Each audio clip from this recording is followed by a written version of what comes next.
नीम करोली बाबा, वह संत जिसने हनुमान को जीवित कर दिया। भारत की पवित्र भूमि पर ऐसे संत हुए हैं जिन्होंने न कोई ग्रंथ लिखा, न कोई आश्रम चलाया, न कोई प्रचार किया, फिर भी पूरी दुनिया उनके चरणों में झुक गई। उनका नाम था नीम करोली बाबा या महाराज जी।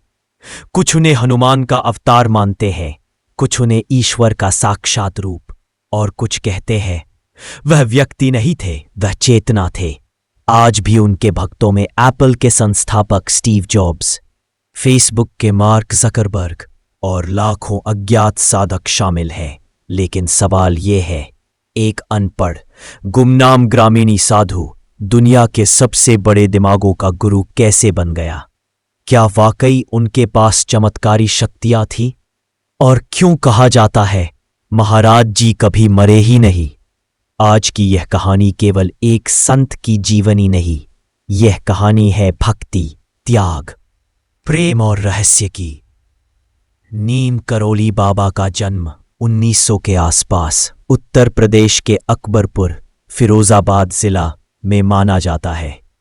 उनका बचपन का नाम था लक्ष्मण दास। परिवार सामान्य ब्राह्मण था। पिता धार्मिक थे, माता अत्यंत सरल और श्रद्धालु। लेकिन बचपन से ही लक्ष्मण दास बाकी बच्चों से अलग थे।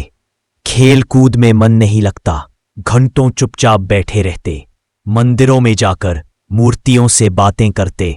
लोग कहते यह बच्चा इस दुनिया का नहीं लगता। करीब 11 वर्ष की उम्र में लक्ष्मण दास का विवाह करा दिया गया। लेकिन विवाह के कुछ ही दिनों बाद एक ऐसा दृश्य हुआ जिसने सब कुछ बदल दिया। एक रात विवाह के बाद लक्ष्मण दास चुपचाप घर से निकल गए। न कोई विदाई, न कोई संदेश। सीधे जाकर एक संत के चरणों में बैठ गए। यहीं से उनका सांसारिक जीवन समाप्त और साधना का जीवन शुरू हुआ। लक्ष्मण दास विभिन्न संतों के साथ रहे। कहा जाता है उनके प्रमुख गुरु थे बाबा विरक्तानंद। यहीं उन्हें मिला हनुमान भक्ति का मार्ग। हनुमान सेवा है, हनुमान प्रेम है, हनुमान ही राम है। वे वर्षों तक जंगलों, पहाड़ों, श्मशानों और मंदिरों में भटके। कभी भोजन नहीं, कभी महीनों मौन, कभी केवल नीम के पेड़ के नीचे ध्यान। इसी कारण उन्हें कहा जाने लगा नीम करोली बाबा। यह घटना नीम करोली बाबा को भारत भर में प्रसिद्ध कर गई। एक दिन वे साधारण कपड़ों में रेलवे स्टेशन पहुंचे। उनके पास कोई टिकट नहीं था। टीटी ने उन्हें ट्रेन से उतार दिया। लेकिन जैसे ही बाबा उतरे, ट्रेन आगे नहीं बढ़ी। इंजन बदले गए, ड्राइवर बदले गए। घंटों प्रयास हुए, लेकिन ट्रेन 1 इंच भी नहीं हिली। अंत में किसी ने कहा शायद उस साधु को वापस बैठाओ। जैसे ही नीम करोली बाबा वापस ट्रेन में बैठे, ट्रेन चल पड़ी। तभी से सरकार ने आदेश दिया इस बाबा को कहीं से भी नहीं उतारा जाएगा। उत्तराखंड में नैनीताल के पास एक स्थान है कैची धाम। यहाँ 2 पहाड़ कैची की तरह मिलते हैं। बाबा कहते थे यह स्थान हनुमान जी का है। आज भी यहाँ आने वाले लोग अनुभव करते हैं मन की शांति, रोगों से मुक्ति, जीवन की दिशा।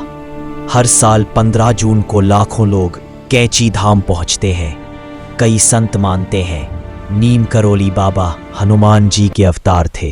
कारण असाधारण बल, ब्रह्मचर्य, असीम सेवा भाव, क्रोध नहीं, केवल प्रेम। वे कहते सबसे बड़ी साधना प्रेम है। उनका एक ही संदेश, लव एवरीवन, सर्व एवरीवन, रिमेंबर गॉड। 1960-70 के दशक में अमेरिका से हजारों युवा भारत आए। उन्हीं में थे Ramdas, Richard Alpert, Steve Jobs, Larry Brilliant. Ramdas ने अपनी पुस्तक बी हियर नाउ में नीम करोली बाबा को पूरी दुनिया से परिचित कराया। स्टीव जॉब्स भारत आए केवल महाराज जी से मिलने।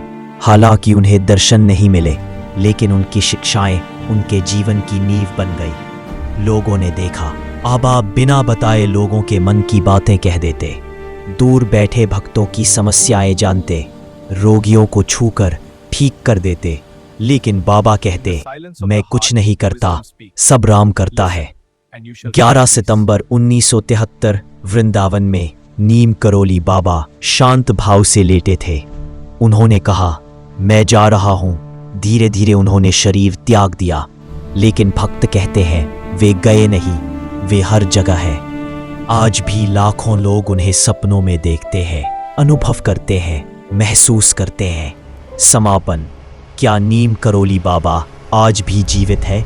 शायद नीम करोली बाबा एक व्यक्ति नहीं थे, वे एक अवस्था थे, एक प्रेम थे, एक चेतना थे, और चेतना कभी मरती नहीं।